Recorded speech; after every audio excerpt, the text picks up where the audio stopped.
So let's just kind of keep it basic as far as terminology. So basically, there are two different legal theories in regard to mortgaging real estate, mortgaging property. There's the lien theory and there's the title theory. Let's see if I can get a marker that marks. So let's think about it. Lien and title. Lien theory states, not North Carolina, lien theory states, maybe Florida's a lien theory, I'm not for sure, but I think maybe. Up north states, or states maybe more western, may be lien theory. North Carolina is a title theory. So that could be a test question. Which theory does North Carolina use in regard to mortgaging property? And it would be the title theory, and when we talk about it, it'll make sense. Lien theory states use mortgages. So a lien theory state, their financing document to lend money to buy real estate would be called a mortgage. North Carolina's document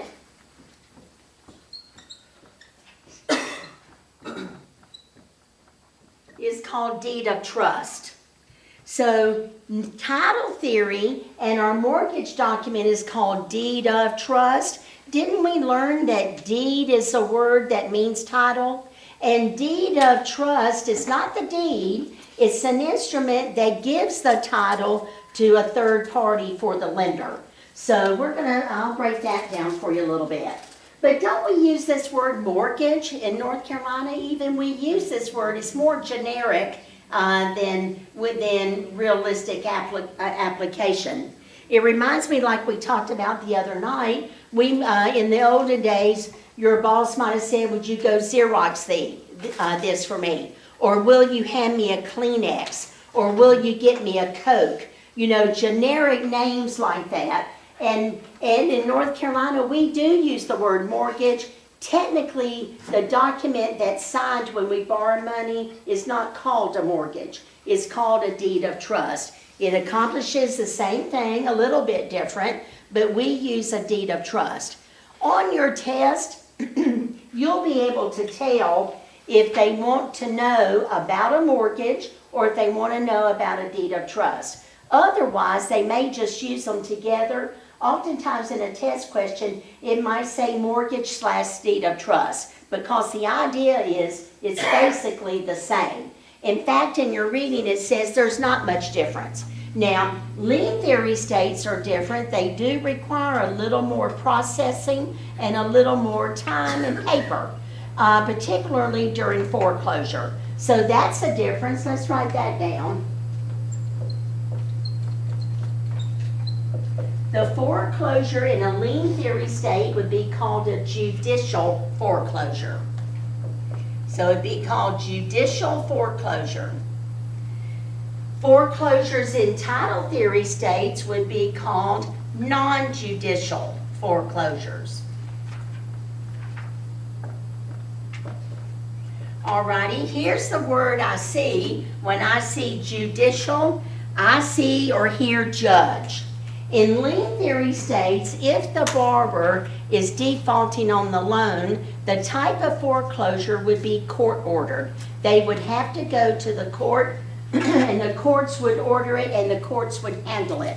It would be auctioned to a high bid, just like North Carolina, but this would be court ordered. Judicial, the judge is looking at it. North Carolina, we have a non-judicial foreclosure if a foreclosure were to happen. And the person that handles it in North Carolina is called a trustee. So the trustee handles the foreclosure in North Carolina. They do it on behalf of the lender, so it doesn't have to go through court. The lender orders the foreclosure if it needs to be done. The trustee is a representative of the lender. We could say the trustee is a fiduciary for the lender. We could say the trustee is an agent for the lender. They're standing in the shoes, looking out for the rights and the best for the lender. The trustee in North Carolina will have an auction sale on the courthouse steps, actually, and it will go to a high bid. I had a student in my class some years back. She was an assistant DA, and she was taking this course, and she said, she came in one night, and she said, that's what that man was doing on the courthouse steps. He was standing there, he had a suit and tie, and he was talking real fast. And nobody was around, and she said, I kind of walked around him because that looked kind of odd, but he was conducting an auction, and it's called also, instead of non-judicial, it's called power of sale. So a trustee in the deed of trust has the power of sale, and they're the ones that will be officially conducting the auction. Now, I want you to pay attention to the word auction. It will be auctioned. So that's something students struggle with on a test because it is going to be for sale, but they overlook the auction part. It will be auctioned, which means it goes to the high bid, goes to the high bidder. So if you look with me at your first paragraph on 394, they're telling you about the mortgage, and they're telling you who are the parties to the mortgage. The borrower is called mortgagor, and the lender is mortgagee. The borrower under a mortgage is called mortgagor, and the lender is called mortgagee. Now, I see the E's on mortgagee, and I see the E's in lender. You know, think of a way you can try to remember it, because I'm telling you, this is the one that will stump you on a test, because I even have to stop and think, mortgagor sounds strong. Mortgagor sounds like the bank. Mortgagee doesn't sound like a bank. Mortgagee just doesn't sound like a strong word, but the mortgagor is the borrower. So think about the borrower having that O in there. And the OR is the giver. And they give their property as collateral, as security, in return for the money to buy the property. It tells you that the borrower has equitable title and legal title.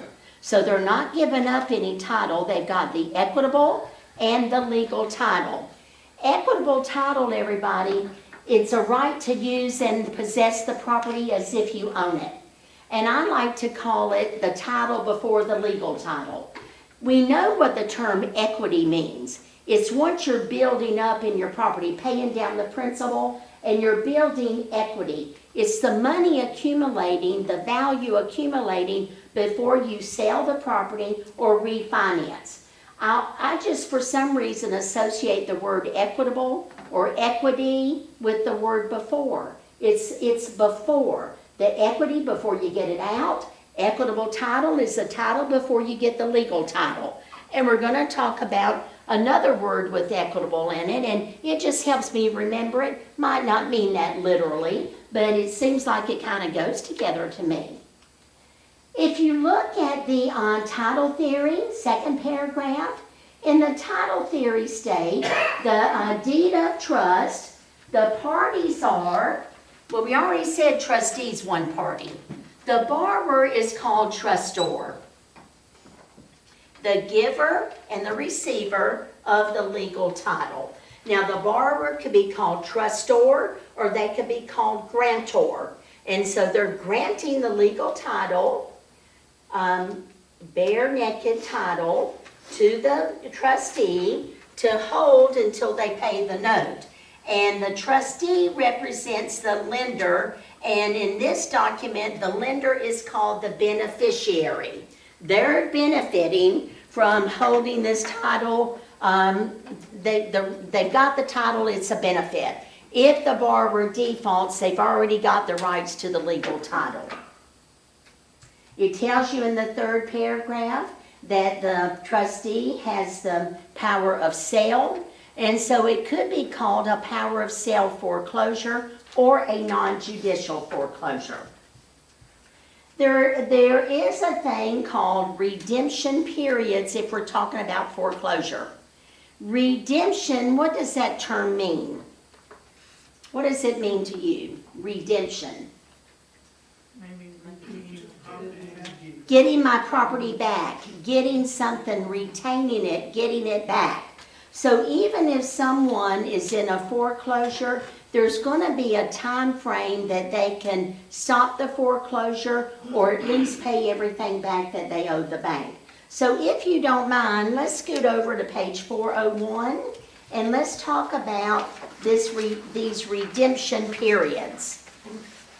And so on page 401, when we talk about foreclosure, first of all, what gets paid first in a foreclosure is illustrated for you at the top of the page. It makes sense to me that the cost of the sale would have to be paid before the liens are paid. And the liens would be paid in order of recordation because we are a recordation state. So the cost of the sale could be advertising, could be filing fee. If it's in North Carolina, the trustee's going to get a fee. And I've seen in deed of trust before, they get 5% is a number that I've seen. So they're going to get a fee for handling that auction. Someone asked me today, does a trustee have to have a real estate broker's license? No, that's an exemption. They don't need a license to do this for the lender. Now you all know by now that the real estate property taxes is always number one, isn't it? And January 1 would be when that lien would be effective if the tax bill hadn't been paid yet. And then the loans or whatever liens would be in the order of recordation. So redemption.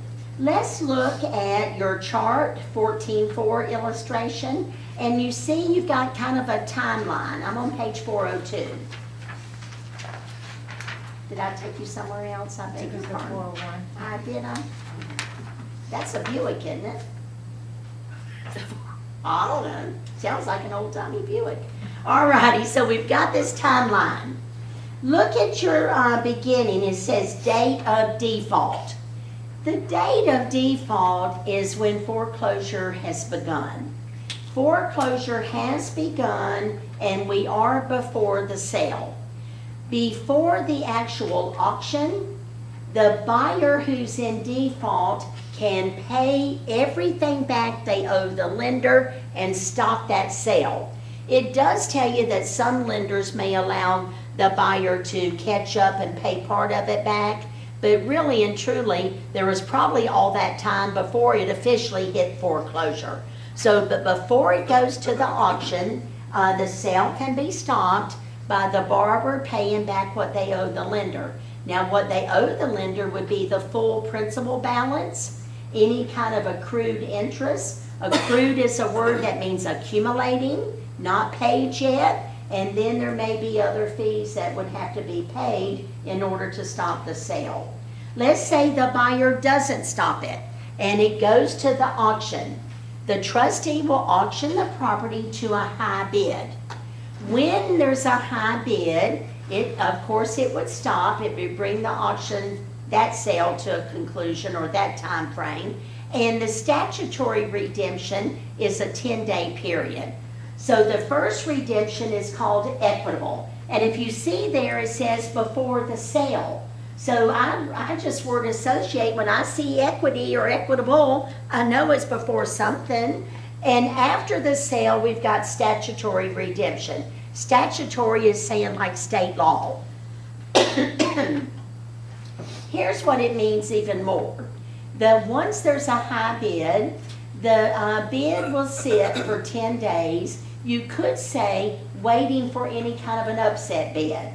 Now, if someone comes along and they want to upset the bid, it would have to be by a certain percentage or a certain dollar amount. I've heard different things. I've heard by at least 5% or by at least $750. In other words, you're not going to upset with just $1. You know, it would have to be something that makes sense.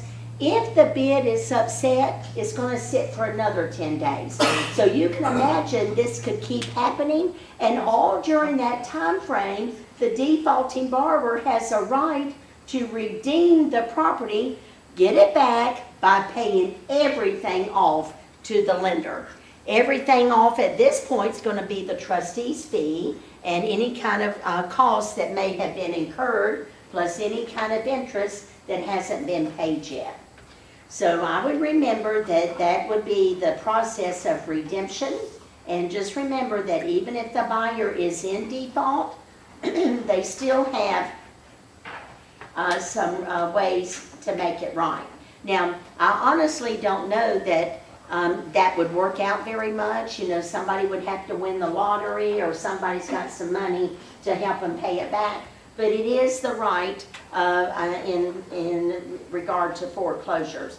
Go back with me to page 101 just a moment. 401, I beg your pardon.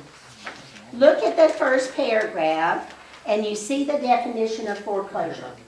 Huh? I know. Wayne's coming Monday night. I'll be hanging around, but Wayne will be here. Okay. Yeah.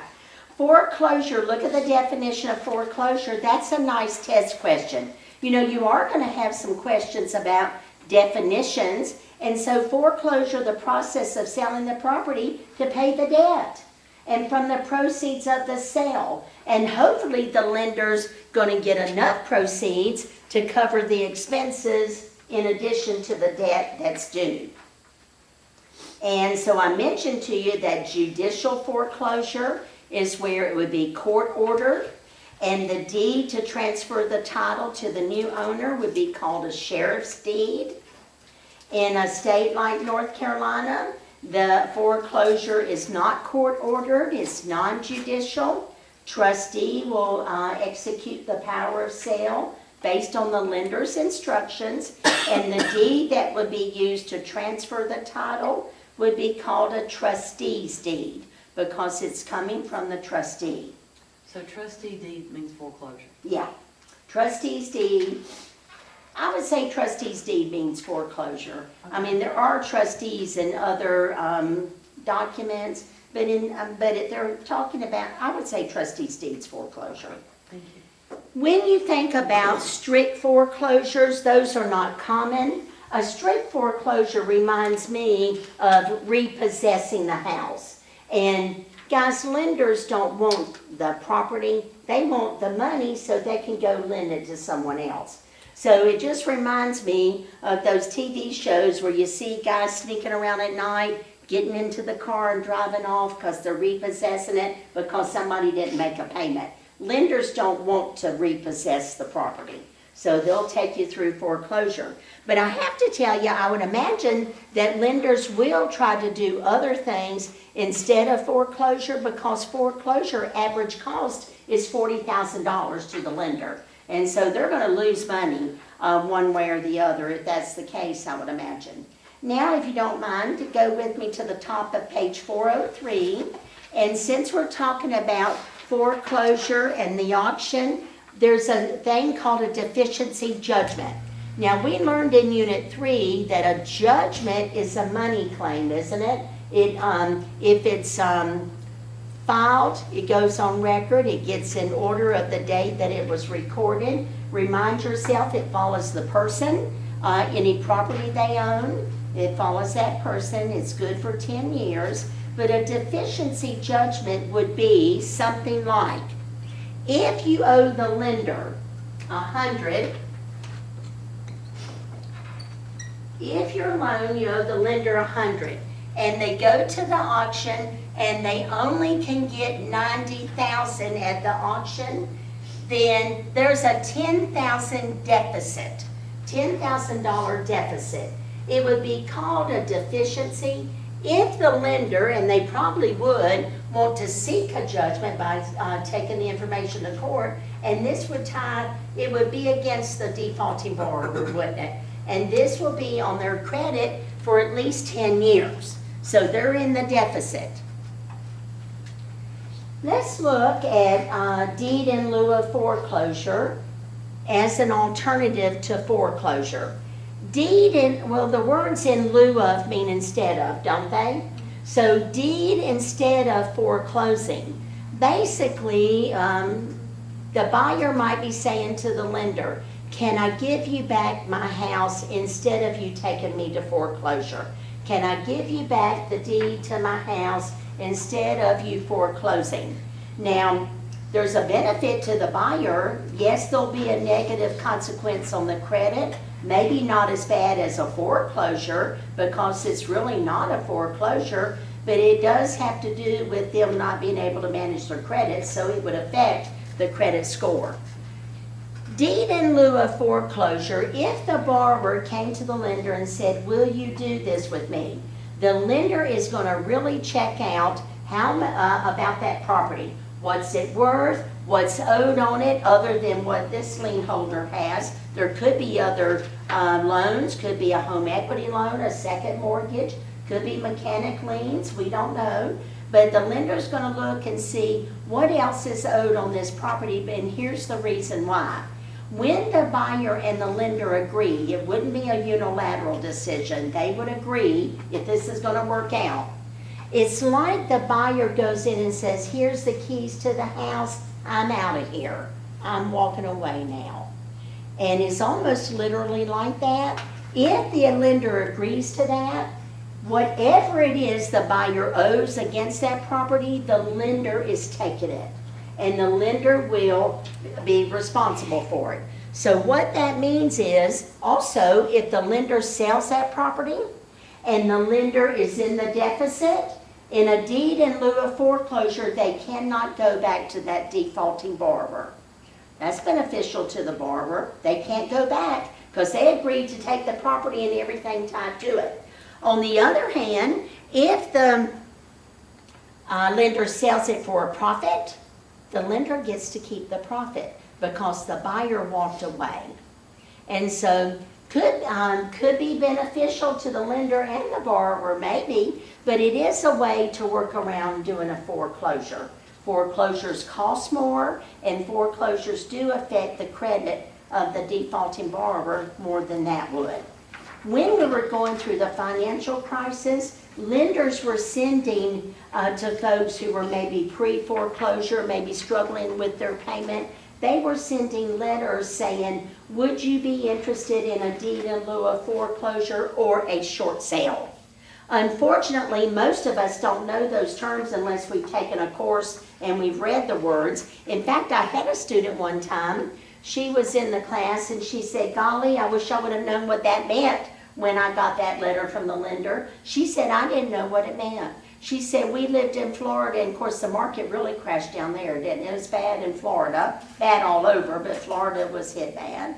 And she said that they just got into a jam and they couldn't make their payments, and they got this letter offer from the lender. Would you like to do a deed in lieu of foreclosure, or would you like to do a short sale? And they didn't know what it meant and didn't do anything, and they went into foreclosure. And foreclosure, that's pretty bad on your credit, isn't it? Now, I don't know if most of us would stop and call the lender. What does this mean? Maybe we wouldn't. You know, you're getting a letter and it's a little, if it's from a bank, it could be a little intimidating. Words that we don't know.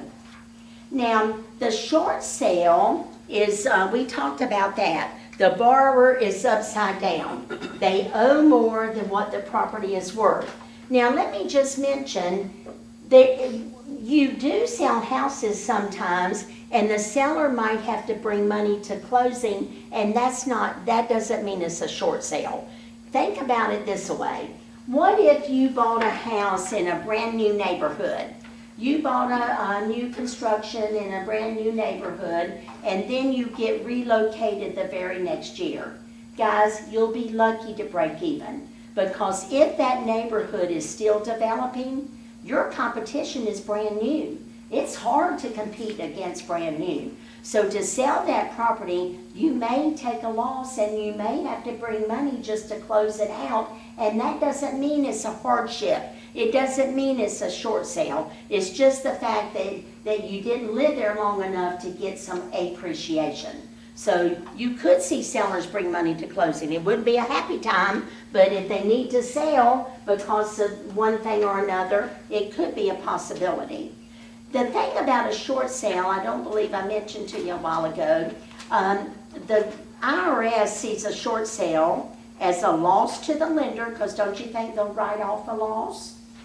Because in a way, it's a write-off benefit. If it's a loss to the lender, IRS says, but somebody made a gain. If there's a loss, there's a gain. And so they look at that defaulting borrower and they say, you have a gain, even though it might not feel like that. If the lender forgave debt, it's kind of like you've got a credit. They gave you credit for it. And you'll get a 1099 form and pay income tax on it, or capital gains tax, whatever it would be.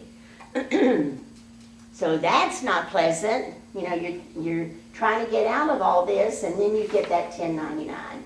Page 405 shows you a short sale addendum that would be attached to the listing agreement. So it would be the listing agent at the beginning of getting this property on the market who would be asking the seller, what is their financial situation? What do you owe? And even, are you current on the payments? We just need to know. One thing we do need to know about a short sale is, it's a material fact.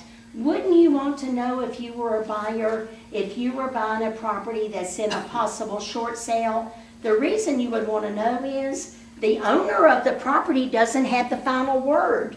Yes, the offer would be presented to the owner, and the owner can say, the terms look acceptable to me, I'll sign it. But then there's going to be an addendum that would overrule some things. Didn't we say the last written word? The addendum says this is conditional on the bank approving it. And so during the financial crisis, banks got these short sale contracts, and oftentimes they would sit on the lender's desk because so much was going on, and they didn't even get a chance to look over a real sale to see if it was doable in the bank size, and the property would end up going into foreclosure anyway.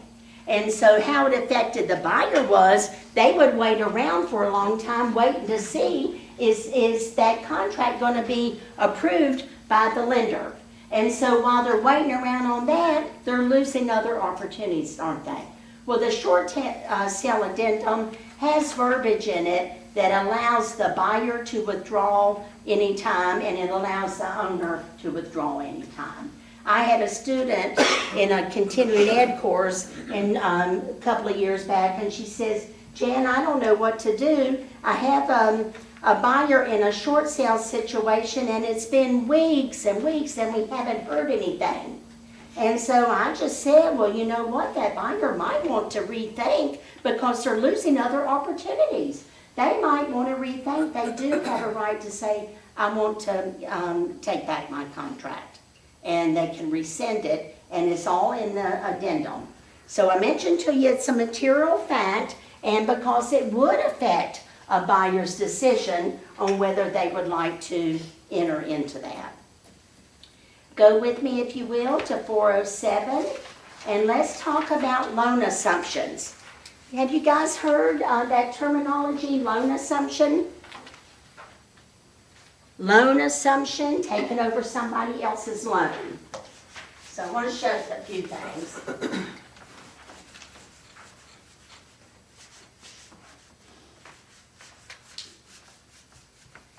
Loan assumptions in, I'm going to say 70s and 80s, because that's when I was selling real estate a lot, and I'm sure maybe even before that, loan assumptions that was a great thing. Investors back in those days would pick up investment properties by taking over somebody's loan, taking over their payments, but still giving the owner their proceeds. It would be a sale, and if the loan balance was 90 and the sales price was 100, the buyer would give the seller $10,000 and take over the loan, a pre-existing loan. So they're doing more than just taking over payments. The seller would get their equity. And so those were really good things back then. And what made it so wonderful was the loans did not have to be approved. In other words, investors could just take over a loan, and investors accumulated a lot of property. I don't know if this makes sense to you, but taking over a loan and you don't have to qualify, a lot of investors liked that because on paper, in the eyes of the lender, they've got a lot of debt if they've got a lot of property with a lot of loans. And they might not would be approved because of that reason. So if they can take over a loan without having to go through the approval process, that was beneficial. So investors came in and scooped up a lot of loan assumptions where the rate would stay the same and you just take over the payment, kind of like an assignment. Didn't we say an assignment, you just take over the obligations? So that's what it's about a little bit. Well, that loan assumption situation has changed over the years. Most, well, let me say it this way. FHA and VA loans are assumable, but after 1988 or 89, they said if the buyer wants to assume an FHA or VA loan, now they have to fully qualify with the lender. Now think about it, it makes sense. The lender qualified the original owner, borrower, didn't they? And they saw their income and debt and all of that. And then somebody's coming in to take over the loan. It's a risk to the lender, isn't it? Unless they know what that borrower can afford. So the borrower would have to qualify. And so that right there is a little bit of a roadblock because qualifying, number one. Number two, closing costs will be about the same as getting a brand new loan. Back in the 70s and 80s, taking over someone's loan, the closing costs were minimum. You know, because the loan was already established, you didn't have to pay loan fees and all of that, and the appraisal and all those qualifying things weren't required. Maybe the new buyer would say, I want to get a limited title search. A lawyer just kind of check it out from since it was sold before, and so the cost would be lesser if the borrower didn't have to qualify. So now FHA and VA loans, yes, they're assumable, but the borrower would have to qualify with the lender. Conventional loans, that's in your Unit 15. Conventional loans are the loans that you hear folks talk about. I'm getting an 80% LTV, loan to value. I'm getting a 90% loan to value. If someone's getting an 80, 75%, or 90 or 95% loan, it's a conventional loan. And a conventional loan, sometimes you hear it called conforming. It's a conventional loan, and probably it's the most common loan made, and they are not assumable. So why don't you write this down, and I'll show you where it is in the book. I'll show you. Conventional loans are not assumable because they have a clause in the note, and it's called an alienation clause. Alienation. We learned about alienation in Unit 5, didn't we? It means transfer, doesn't it? Alienation.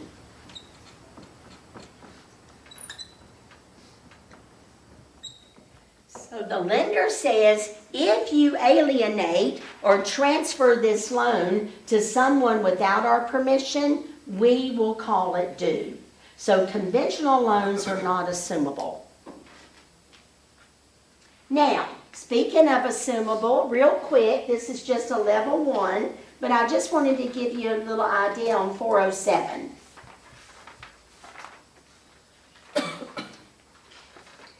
If you buy a property, you want to take over the seller's loan. There are a couple of ways it can be done.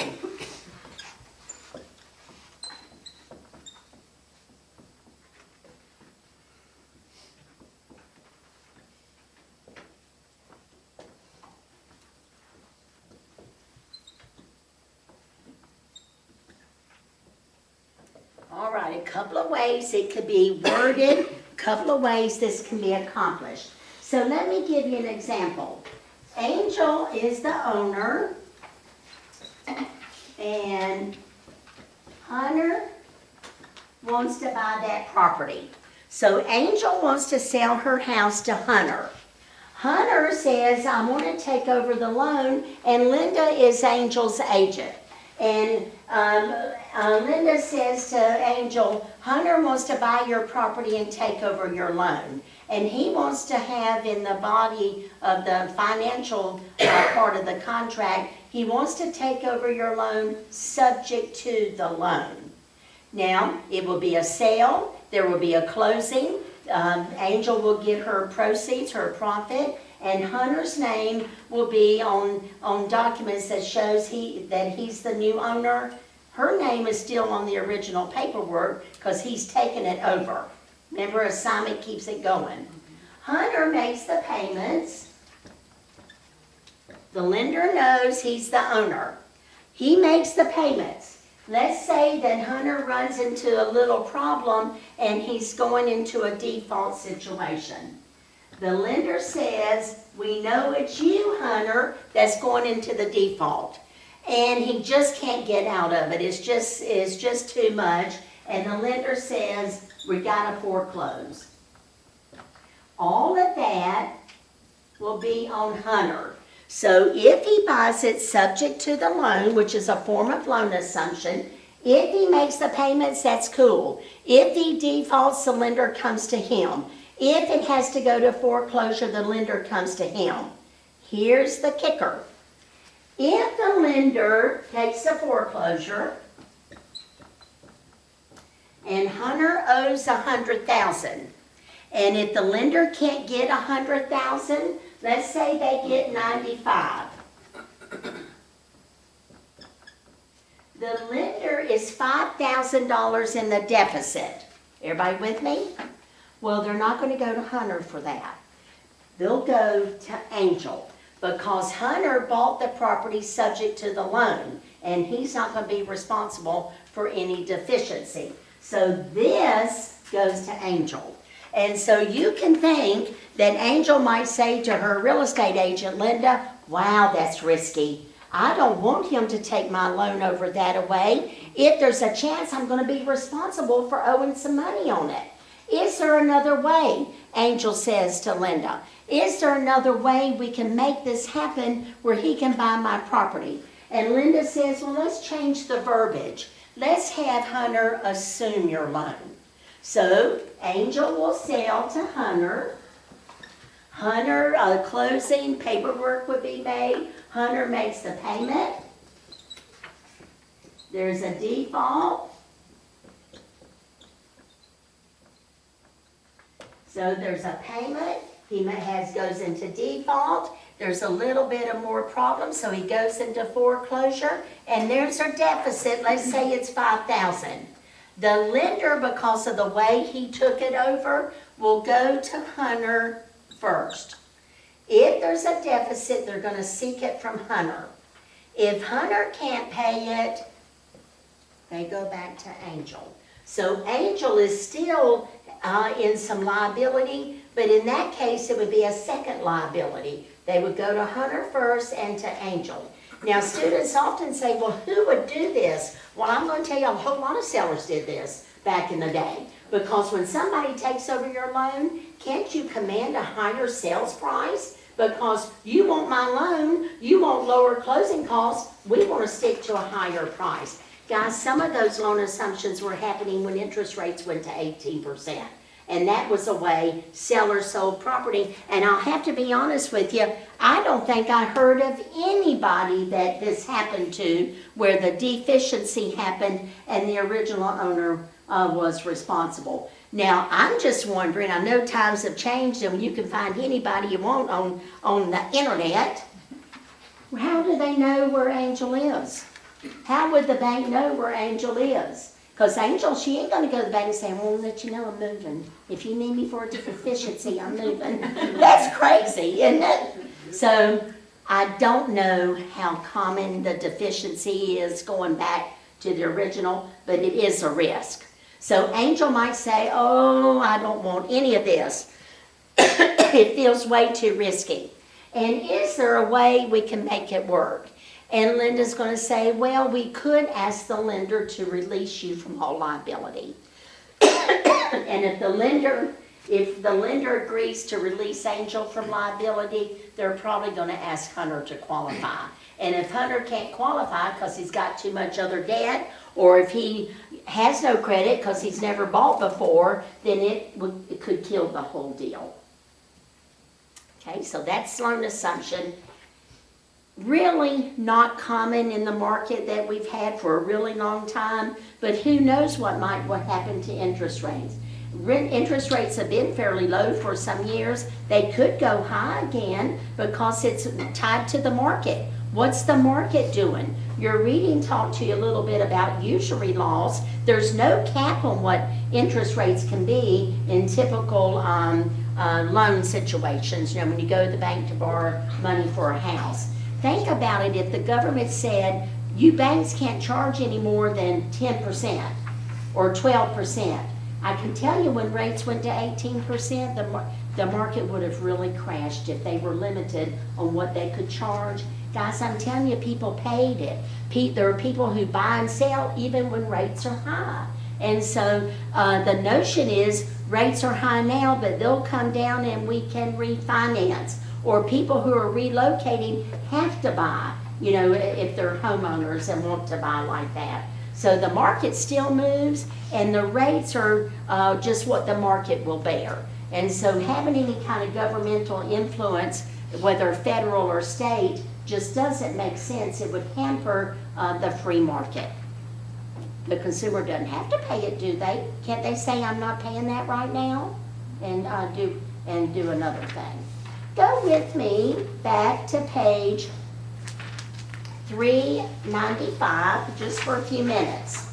I wanted you to look at the mortgage loan instruments, 395. In a deed of trust state, like a title theory state, there will be two instruments when the buyer goes to closing.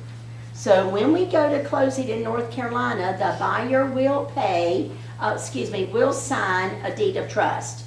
The deed of trust document is the security document, the collateral document. They also will sign what they call a promissory note, a promise to pay, an IOU in writing. And that would be signed by the borrower, and that's the financial document where they're promising to pay. You see on 395 the mortgage illustration. You could have a test question. Which of the following is a two-party document? Two parties would be mortgage. There's only the mortgagor and the mortgagee. And so that one document does everything. The borrower is the mortgagor and the lender is the mortgagee. When the loan's paid off, you've got a satisfaction of mortgage. Back in the olden days, people used to have mortgage burning parties, when people didn't want to be in debt. I mean, there was that time, especially folks who lived through the Depression and their parents, there was a time that we don't want debt. Now, boy, that has changed because we're just, we're a debt society now, it seems like, but it didn't used to be that way. People would save up for a down payment on a house. Now you might even still be able to get a 100% loan somewhere. But back then, I would have buyers call me and say, I've saved up my 20% down payment, I'm ready to buy a house. You don't hear that much anymore, I don't think. All right, page 396. Not that there's anything wrong with it. Golly, if the bank said I'll give you 100% money, most of us might say, good, I'll hang on to my money then, if you'll lend me that much. If you'll look at 396, there's the deed of trust. The deed of trust, everybody, is a three-party document. I remember it because deed of trust is 3 words. Deed of trust. Grantor, who's the borrower, trustee in the middle, and the lender is called the beneficiary. If you look at the rights of the borrower, all of that makes sense, but I want you to look at your last one. Get lender authorization before making any major alterations or any demolition of the property. I think that's real interesting. I'm wondering how many owners of property, owners with a loan, how many of us will call the bank and say, we're adding a room, do I have your permission? I don't know if it happens, but think about the reason behind it. Just because you add a room doesn't mean it'll add value to your property. What kind of room is it? Does it make sense? Does it go with the flow of the house? And the lender is thinking, we lent you based on the collateral that you came and showed us, and now you're changing it. it might affect our risk because lenders are investors, everybody, and they're looking at what their risk is when they lend the money. Page 397, the rights of the lender. They can sell your loan, which they call a negotiable instrument. When they sell it, I don't know if you've heard this language, they bundle loans that are similar to each other. They bundle that product and take it to the secondary market, Fannie Mae or Freddie Mac perhaps. That comes up in your Unit 15. And so the lender says, we don't want to wait around for 30 years to get a house payment, every month house payment coming in. Money, when you think about the time value of money, we want money that we can go relend because the lenders make money on the front end, everybody. There are closing costs that are like loan origination fees or discount points, and the lender's making money on the front, and so they may just say we want to turn around and sell this loan. Now, if the lender sells the loan, it doesn't affect you as a borrower. They're selling the product and the terms will stay the same. So you may just you may be making your payment to someone different, but you'll be making the same payment. By the way, the lender is supposed to notify you at least 15 days notice. We have sold your loan. Here's who you make your checks out to now. The person who bought the loan should be sending you a 15 days notice too, that they are your new lender. Because think about how that check and balance is. Think about the scams out there. Somebody could send you that notice and say, make your payment to us now, and you need to have verification on both ends. Alrighty, on page 398 and 399 and 400, you see an example of a deed of trust. On page 398, it looks little bit like our deed does. But since it is an instrument that transfers title to the trustee, it makes sense that it would look a little like the deed because the borrower is granting the title to the trustee until they pay off the loan. Any questions on any of that?